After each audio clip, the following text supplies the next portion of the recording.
Evan Harper, 36, millionaire CEO and master of control, walked into a quiet restaurant expecting nothing more than a peaceful meal.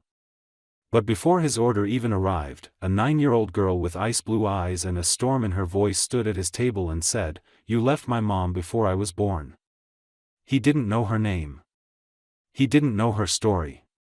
And he definitely didn't know she might be his daughter. Evan Harper, at just 36, had already lived the kind of life most people could only dream of. CEO of a billion-dollar tech firm, with sleek offices in San Francisco and satellite locations overseas, he was the face of modern success, sharp, composed, always in control. His dark hair was neatly styled, his navy suit pressed to perfection, and his striking blue eyes missed nothing. Yet on that particular evening, he wasn't chasing a deal, managing a crisis, or being photographed at some elite event. He just wanted dinner. Alone. Quiet. He had chosen a small, elegant restaurant tucked away from the city's rush, one of those places where the lights were low, the staff discreet, and the dishes were crafted like art. Evan didn't even look at the menu. He came here often enough that they already knew what to bring. He sat by the window, scrolling absently through unread emails on his phone, mentally preparing to leave it all behind, at least for the hour he hoped to be left in peace. Then he felt it, an unusual presence beside his table. Not the waiter, not a fan, not a colleague. He looked up, instinctively alert, and froze. A young girl was standing there. No more than 9, maybe 10. Her clothes were worn, faded jeans, a coat that looked 2 winters old, and scuffed shoes. Her long dark hair was slightly messy, but clean. Her skin was pale from the cold outside. And her eyes, icy, vibrant blue, stared straight into his with a kind of intensity that sent a chill down his spine. Eyes that looked too much like his own. He blinked, confused, trying to make sense of her presence. But before he could say anything, she spoke. "You left my mom before I was even born," she said, her voice calm, steady, and full of something far heavier than her age should allow. "And now you're sitting here like you're just some nice guy." The words hit harder than he expected. Not because they were loud or cruel, she didn't shout, didn't cry, but because they were delivered with a certainty that shook him. Evan was rarely caught off guard, but in that moment, he couldn't even form a response. He opened his mouth, then closed it again. The girl stood her ground, arms crossed, her chin slightly lifted like she was daring him to deny it. Who is your mom?" he asked finally, his voice lower than usual, almost unsure. She stared at him for a few seconds longer, as if deciding whether he deserved the answer. "Haley Stevens," she said. Evan felt the name slam into him like a wave of cold water. He knew that name. He hadn't heard it in years, but it wasn't one he could forget. Haley had worked for his company almost a decade ago. They had shared a brief but meaningful connection, quiet, unspoken, intense. It ended as quickly as it began. He'd left for a long-term project in London, and when he returned, she was gone. No goodbyes, no message, no contact. He had asked about her, but his then-assistant said she had resigned suddenly and moved out of the city. With so much going on, he eventually let it go. But now a girl with his eyes was standing in front of him, saying words that made the hair on his arms rise. "I never even got a chance to hate you properly," the girl added. "Because you were just gone." Then, just as quickly as she appeared, she turned and walked away, weaving through tables and out the door before Evan could stop her. He sat there, motionless, his mind racing to catch up with what just happened. The restaurant faded into a blur around him, the low music, the clinking of dishes, the soft footsteps of waiters. Everything was suddenly distant. He pressed his hands to the table, trying to breathe evenly. Haley. A child. His eyes. And a sentence he couldn't stop hearing over and over in his head: "You left my mom before I was even born." Something was terribly wrong. And for the first time in a long time, Evan Harper had no idea what to do next. Evan didn't leave the restaurant right away. He sat there long after his untouched meal was taken away, staring out the window into the early evening haze as the girl's words played over and over in his mind. The city outside continued as usual, cars passed, people laughed as they walked arm in arm, delivery drivers rushed by on bikes, but for Evan, time had lost its rhythm. His heart was still thudding from the encounter, and his mind was trying to sort through the impossibility of what had just happened. It didn't feel real. A child. A daughter. Haley's daughter. His daughter? He leaned forward, elbows on the table, hands pressed together near his mouth, replaying every memory he had of Haley Stevens. It had been almost 10 years, but the images returned with surprising clarity. She was quiet but smart, sharp-witted beneath a calm surface. They had worked closely on a short but intense project, a late-stage software acquisition that required long hours and late nights. That was when things had shifted. It wasn't a wild romance, it was more subtle, more mature, stolen moments, long conversations after hours, the kind of connection that didn't need labels. Then came the promotion and the move to London. Everything had happened fast. He remembered asking Haley if she wanted to talk about what was happening between them before he left, but she had brushed it off with a smile, saying, "Go build your empire." And so, he did. But when he returned 3 months later, she was gone. He had asked his assistant, Mark, what happened, and Mark told him she had resigned suddenly and requested her file be deleted from internal systems. Nothing unusual, no forwarding contact, just gone. He accepted it, told himself maybe it wasn't meant to be. And as always, he threw himself back into work. But now, it was all unraveling. That girl, the eyes. They were exactly like his. And not just in color, but in something deeper, an intensity, a way of holding back emotion but still letting it burn underneath. He couldn't deny it. He didn't want to. And yet, if it was true, then it meant he had missed 9 years of a life he never knew existed. It meant Haley had carried that secret alone. And it meant that a little girl had grown up believing her father had abandoned her before she was even born. Evan finally stood and left the restaurant, ignoring the manager who tried to wish him a good evening. He got into the back of his black SUV, nodded to the driver, and sat in silence as the city lights blurred past the windows. He didn't go home. He went to the office. The building was mostly empty, just a few engineers working late and a janitor mopping the marble lobby floor. He walked to his private office on the 35th floor, overlooking the skyline, and sat down behind the desk where he'd made so many life-altering decisions. But none felt as urgent as this one. He pulled out his phone and opened his old email archives. Haley's name didn't come up.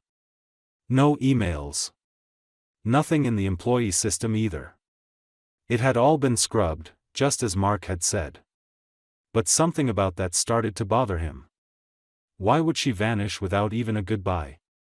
Why would she delete everything? And why had he taken that explanation at face value?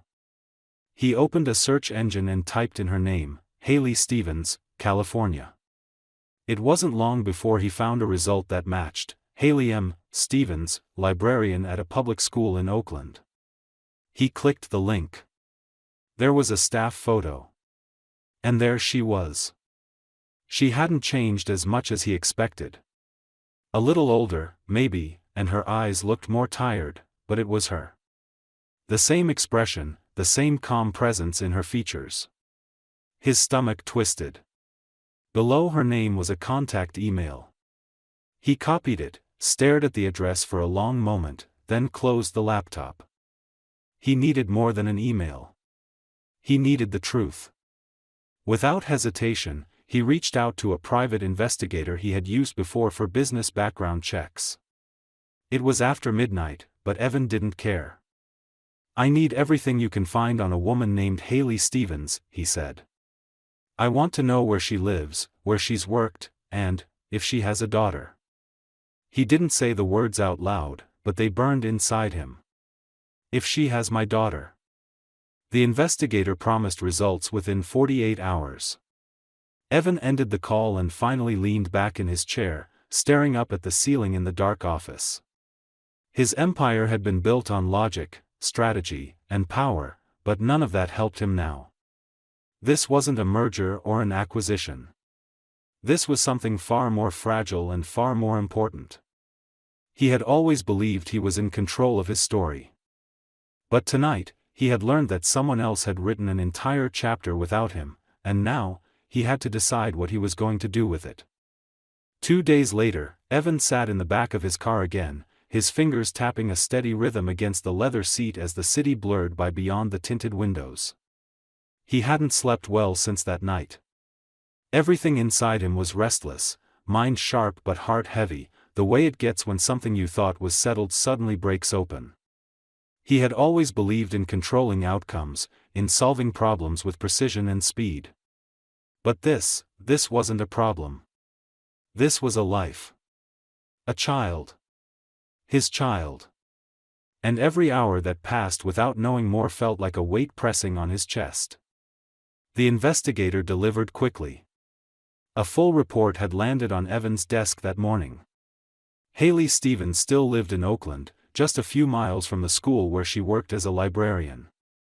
She rented a small 2-bedroom apartment in a modest complex with aging paint and rusted mailboxes. No criminal record, no debts, no social scandals. She lived quietly, frugally. There was a daughter, Sophie Stevens, age 9. Born in March, just 9 months after Evan had left for London. There was no father listed on the birth certificate. When Evan read that line, he just sat there, holding the paper in his hands for a long time. He thought of everything he'd missed, her first words, her first steps, birthdays, school plays, scraped knees and giggles and tears. The milestones most parents took for granted were invisible to him, locked away in a story he hadn't even known he was part of. And it stung, not with anger at Haley, but with a grief he couldn't name. He had become a father without ever being given the chance.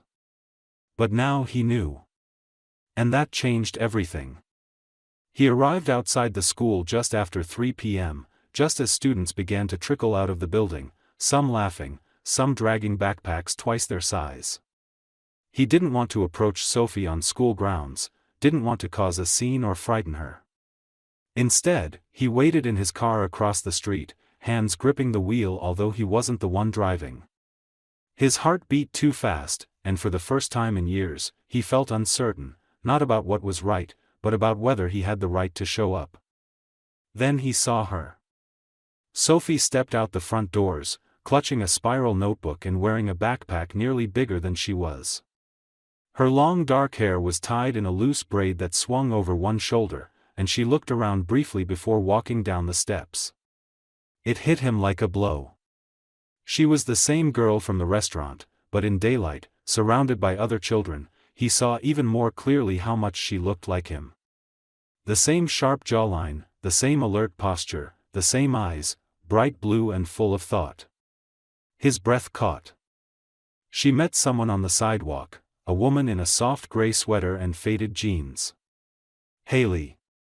She hadn't seen him yet. Her hair was longer than he remembered, lighter in color now, probably from the sun. There were faint lines around her eyes, the kind that come from years of worry, but she still carried herself with quiet confidence. Sophie handed her something, and Haley laughed softly, touching her daughter's hair in a way that made Evan's chest tighten. He couldn't watch from a distance any longer. He stepped out of the car and walked toward them slowly, carefully, not wanting to frighten either of them. Haley glanced up when she heard footsteps, and the moment their eyes met, her face froze. Recognition flickered instantly. She didn't move, didn't speak, but everything about her stiffened. Evan stopped a few feet away, not sure if he should come closer. His voice came out lower than he expected. "Hi, Haley." She didn't respond right away. Her eyes flicked toward Sophie, who was distracted by something in her backpack. Then she looked back at him with a guarded expression, somewhere between confusion, disbelief, and something harder to define.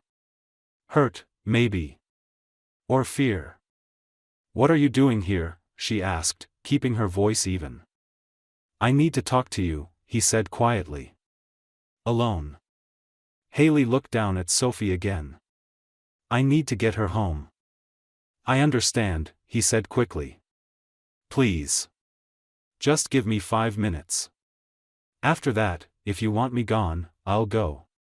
She studied him for a long moment, then turned to Sophie and said, "Go wait in the car, honey. I'll be there in a minute." Sophie obeyed, not arguing, though she glanced at Evan with a flicker of suspicion before walking to the small sedan parked nearby. When they were alone, Haley crossed her arms, her expression still guarded. "You don't get to just show up out of nowhere," she said. "I know," he said. "I wouldn't have if I didn't, Haley, I didn't know. I swear to you. I had no idea you were pregnant. If I had known, I never would have left like that." She looked away, blinking slowly. "I asked about you when I came back," he continued. "Mark said you had resigned. No number, no forwarding address. He said you didn't want to be found." Her lips tightened. "He told me you were moving on," Evan added. "That it was your choice." Haley laughed softly, bitterly. "Of course he did." "You didn't tell me," Evan said. "Why?" "I was angry," she admitted, her voice cracking slightly. "You left so easily. I thought you didn't care. And I wasn't going to beg for anything. I didn't want Sophie to grow up waiting for someone who might never show up." Evan stepped closer, carefully. "I'm here now. I know it doesn't fix the past. I know it's late. But I'm here." Haley looked at him, really looked, and for a second, something in her gaze softened, then quickly steeled again. "She doesn't know who you are," she said. "And I don't know if I want her to. Not yet." "I'll wait," Evan said. "As long as it takes. But I'm not going anywhere." They stood in silence for a moment, the wind tugging gently at their clothes, the sound of distant car horns blending with children's laughter in the schoolyard behind them. Then Haley gave a small nod, not a welcome, not forgiveness, but something like a door not fully closed. "I'll think about it," she said. And that, for Evan, was more than enough to hope. The days that followed moved slowly, marked by silence more than anything else.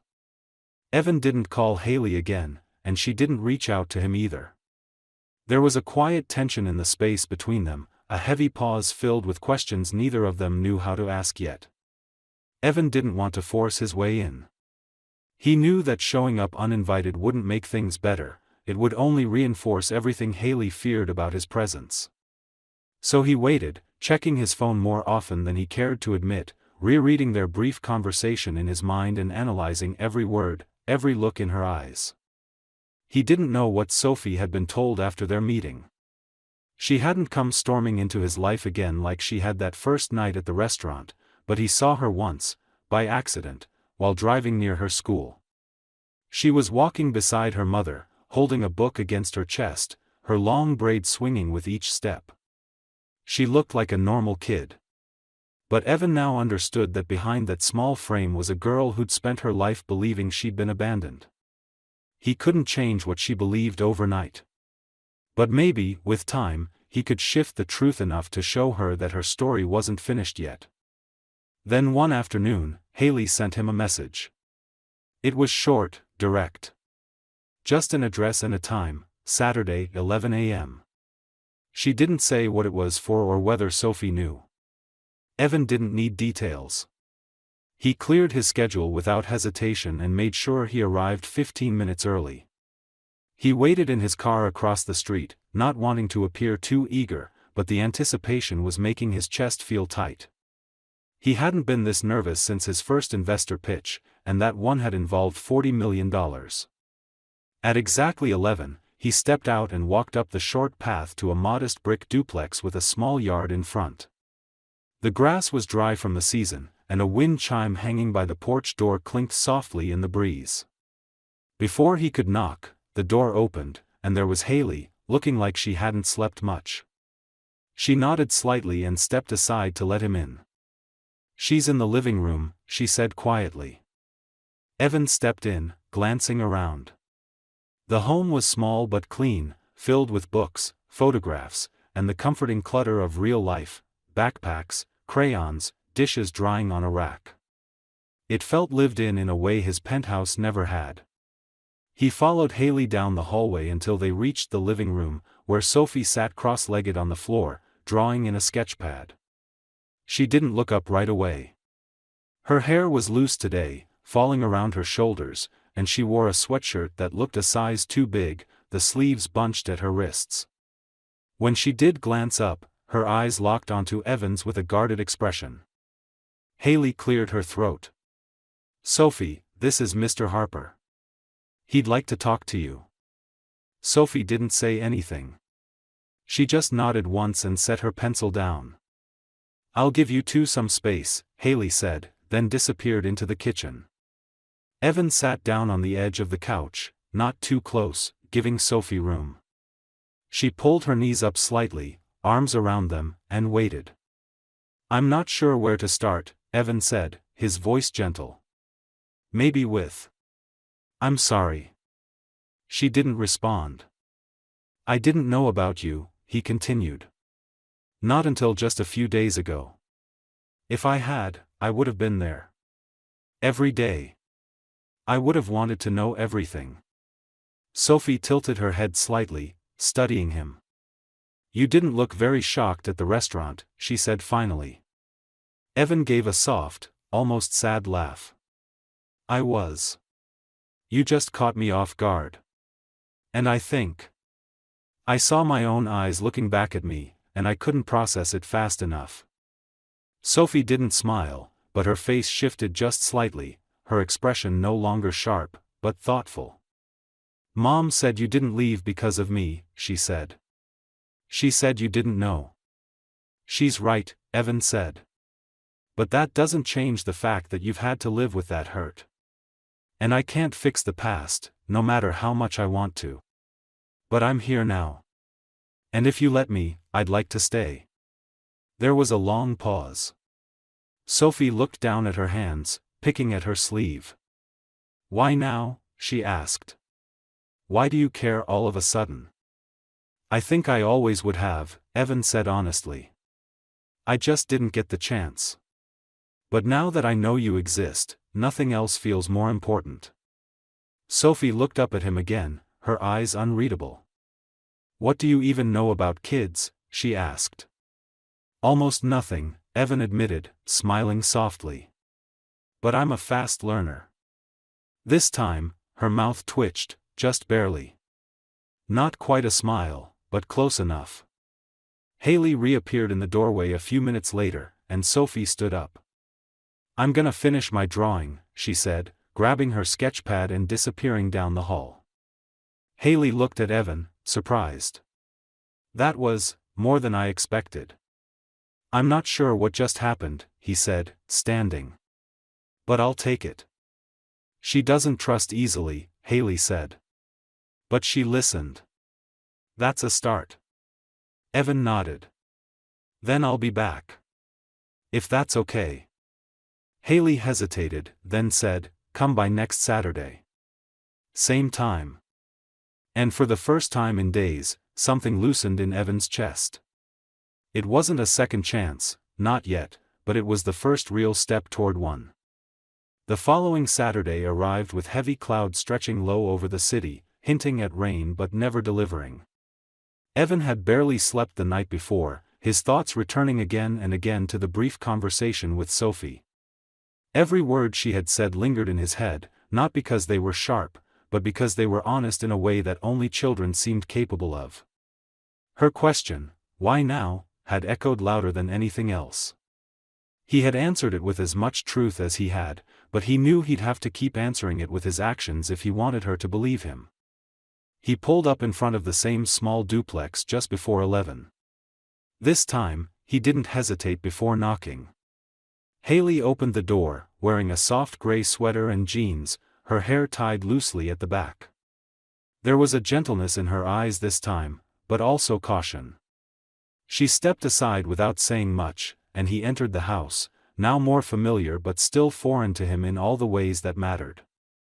It was a strange feeling, being inside the space where his daughter lived, and knowing he hadn't been part of the memories etched into its walls. He noticed new drawings on the fridge, a pair of sneakers by the door, the smell of something cinnamon-sweet in the air. All of it felt warm, and none of it had anything to do with him. Yet. Sophie was already in the living room, sitting on the couch with a book in her lap. She looked up when she saw him, and there was no smile, but there also wasn't that edge of suspicion from before. That, in itself, felt like progress. "Hi," she said simply. "Hi," he replied, relieved. Haley lingered near the doorway. "I need to run out for a few errands," she said, clearly giving them space. "Sophie, you okay if I leave you two for a bit?" Sophie nodded without hesitation. "We're good." Haley gave Evan a final look, one that said she was trusting him, even if only cautiously, then grabbed her bag and stepped outside. The sound of the door clicking shut left the room in a still kind of quiet. Evan took a seat in the armchair across from Sophie. "So," he said after a moment, "what are you reading?" She held up the cover. "It's about a girl who gets stuck in a library that turns into a maze. She has to solve riddles to escape." "That sounds terrifying and awesome." She shrugged. "It's pretty cool. But most adults don't get it." "Well, I'm going to do my best to keep up," he said with a small smile. She set the book aside and crossed her arms, studying him again. "Did you ever want kids?" she asked. Evan blinked. The question came out of nowhere, but it didn't feel like a challenge. It felt like a test. Like she was trying to understand what kind of man had missed her entire life. "I didn't think about it much," he answered honestly. "I was always so focused on work. On building things. Success. But, if I had known about you, everything would have changed." She narrowed her eyes slightly. "You were in London, right? When my mom found out?" He nodded slowly. "Yeah. I was promoted and transferred. I thought we'd talk when I got back, but when I returned, you and your mom were already gone.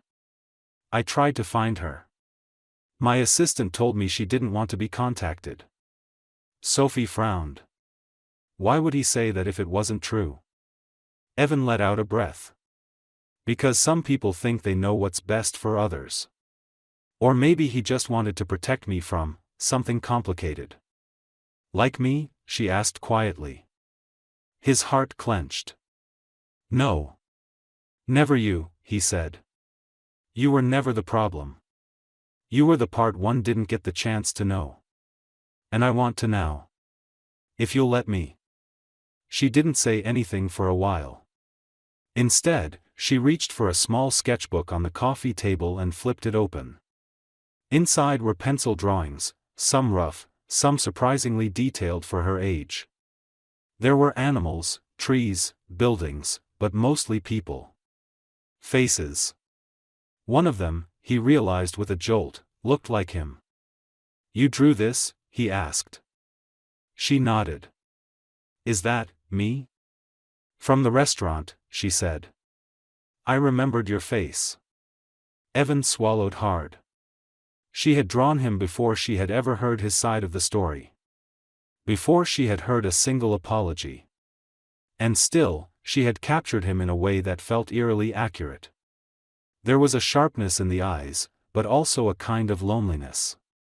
"You're really talented," he said. Sophie closed the book and hugged it to her chest. "Mom draws too. Not like this, though. She paints. But she never shows anyone." "Maybe you both could show me sometime," he offered gently. "Maybe," she said, and it was the closest thing to a yes he'd heard from her yet. They talked for another half hour. About school, about her favorite movies, about the dog she wished she had. Evan didn't try to impress her or act like a perfect dad, he just listened. And with every minute, the distance between them grew just a little smaller. When Haley returned, she found them sitting on the floor playing a clumsy, laughter-filled round of Uno. Evan looked up as she entered, his smile wide and a little breathless, and Haley's expression softened in a way she couldn't hide. Later, as Evan stood at the door ready to leave, Sophie looked up at him. "Will you come next Saturday too?" Evan felt something crack open in his chest. "I'll be here," he said. "Same time." And this time, she smiled. Just a little. But it was real. And for Evan, it was everything. Evan's Saturdays quickly became the part of his week he looked forward to most. Meetings, calls, contracts, none of it gave him the sense of meaning he felt when he knocked on the door of that small brick duplex. Each time he arrived, Sophie greeted him with a little more comfort in her voice, a little less hesitation in her eyes. What began as guarded curiosity was slowly unfolding into something warmer, something cautiously hopeful. And with each visit, Evan felt the weight of the years he had lost pressing more heavily on his shoulders, reminding him that everything he had now was borrowed time, time he was determined to earn. Haley stayed mostly in the background. She would be present when Evan arrived, exchange polite conversation, sometimes offer him coffee, but she never hovered. She watched. Not suspiciously, but like someone who was trying to believe in a future she didn't dare imagine. Evan respected that. He didn't push her.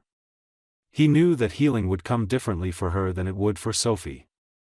Sophie was a child, resilient, open to new stories being written. Haley had lived through it. She had carried the silence, the loneliness, the weight of single motherhood, and she had done it with dignity and grace. That kind of hurt didn't unravel easily. But it hadn't made her hard. If anything, it had made her fierce and beautiful in a way that Evan had failed to see back when it mattered most. One Saturday, Sophie asked if they could go to the park together. It was a sunny afternoon, unusually warm for early spring, and Haley gave a soft nod before sending them off with snacks and a folded blanket. Evan drove them in his car, which Sophie was clearly fascinated by, though she tried to play it cool. They talked about her school projects, and Evan listened carefully as she explained how she was building a miniature model of a lighthouse. She said she liked the idea of something that stayed in one place but helped people who were lost. The park was quiet, just a few families scattered across the grass. Sophie ran ahead, racing toward the swings, her laughter echoing through the open space. Evan sat on a bench nearby, watching her with a mix of joy and grief. It was the simplest thing, a child on a swing, but for him, it was a miracle. He had missed so many firsts, and now even the smallest moments felt sacred. After a while, she ran back to him, breathless and flushed, and sat beside him on the bench. For a few minutes, they just watched the clouds drift slowly overhead. "Did you ever think about me?" she asked suddenly, her voice quiet, almost unsure. The question caught him off guard. He turned to look at her and saw something vulnerable in her posture, in the way her fingers twisted in her lap. "I didn't know I was allowed to," he said. "I didn't even know you existed. But now that I do, I can't stop thinking about you." Sophie nodded slowly, her lips pressed together. "I used to make up stories about you," she said. "I told my friends my dad was a spy, or a pilot, or a musician who played secret concerts around the world. Sometimes I said he was a superhero." Evan smiled, but it was a sad smile. "I wish I had been any of those things." "You're here now," she said, turning to him. "That's kind of like a superhero." Evan looked away for a moment, overwhelmed by the weight of what she had just said. He didn't deserve her forgiveness. Not yet. Maybe not ever. But she was offering it anyway, piece by piece, and he was going to honor every bit of it. They returned to the house just as the sun began to dip. Haley met them at the door, and something in her face shifted when she saw the way Sophie was leaning into Evan, holding his hand loosely as they walked. That evening, Haley invited him to stay for dinner. It was the first time. They sat around the small kitchen table, eating simple pasta and garlic bread. Sophie talked most of the time, retelling stories Evan had already heard in the car, but with more dramatic flair. Haley listened, laughing softly now and then, occasionally locking eyes with Evan across the table. Those moments were brief, but they were honest. After dinner, Sophie disappeared into her room to work on a drawing, and Evan helped Haley wash dishes. They worked side by side in silence for a while, the kind of silence that didn't need to be filled. "She's smiling more," Haley said at last, her voice low. "She's incredible," Evan replied. "You've done an amazing job." Haley looked at him for a long moment, her hands still in the soapy water. "You're different than you used to be." "I had to be," he said. "Back then, I thought success meant power. Now I think it means showing up when it matters most." She didn't say anything, but she nodded slightly, and it felt like a small door opening. When Evan left that night, Sophie hugged him for the first time. It was quick and shy, but it happened. He held on to the feeling all the way home. He didn't know where this would all lead. He wasn't thinking about labels or custody or the future in a legal sense. He was thinking about Saturdays, and sketchbooks, and dinner tables. He was thinking about the way Haley's voice had softened, and the way Sophie had started calling him Dad in her stories, even if not to his face. He was thinking, for the first time in a very long time, about what it meant to belong. Evan sat at his office desk late one evening, long after the rest of the team had gone home, surrounded by untouched paperwork and a half-drunk cup of cold coffee. His phone buzzed silently beside him, lighting up with back-to-back calendar reminders, but he ignored them all. For the past few weeks, his priorities had shifted so dramatically that even he could hardly believe it. Once, he would have been immersed in investor reports and product launch strategies. Now, all he could think about was a 9-year-old girl who liked lighthouses and cinnamon muffins, and the woman who had quietly raised her without ever asking for help. Haley had slowly let him into their lives, piece by piece, and every new part of their world he got to see felt like something fragile and precious. They had dinner together most Saturdays now, sometimes Sundays too. Occasionally, he helped with Sophie's school projects or picked her up from art class when Haley was working late at the library. These simple things, which once would have seemed like background noise in someone else's life, now formed the moments he clung to most. But the more involved he became, the heavier one question sat on his shoulders: what now? How far did he want to take this new role in Sophie's life? And more importantly, how far would Haley let him? That evening, after hours of thinking, he made a decision. A real one. He opened a blank document on his computer and began drafting his resignation letter. Not from the company entirely, but from his role as CEO. He had already been grooming a strong leadership team for the past year, and he trusted them. What he didn't trust anymore was time. Time had already stolen 9 years from him, and he wasn't willing to lose another 9 while buried in boardrooms and strategy sessions. When the letter was done, he sat back, heart racing. It was the most emotional decision he'd made since finding out about Sophie. But it felt right. The next morning, he asked Haley if they could talk, just the two of them. They met at a small cafe a few blocks from her work. It was quiet inside, filled with the smell of strong coffee and the muffled sound of early morning chatter. Haley looked curious but calm, stirring a spoon into her tea as she waited for him to begin. Evan didn't stall. "I stepped down as CEO." Her eyes widened slightly. "You did what?" "I'm still involved with the company, but I won't be running it anymore," he said. "It's time. I've spent my whole adult life building things that made money, but not meaning." Sophie changed that. Haley set down her cup, unsure of how to respond. "You didn't have to do that." "I know," he said. "I didn't do it because I had to." I did it because I wanted to. I want to be around. Not just on Saturdays. Not just when it's convenient.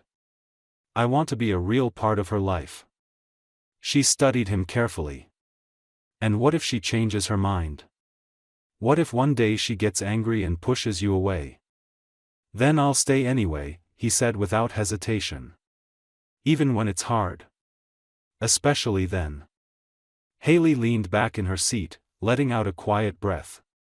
You say things like that and make it hard to keep the walls up. He smiled, but not smugly. Softly.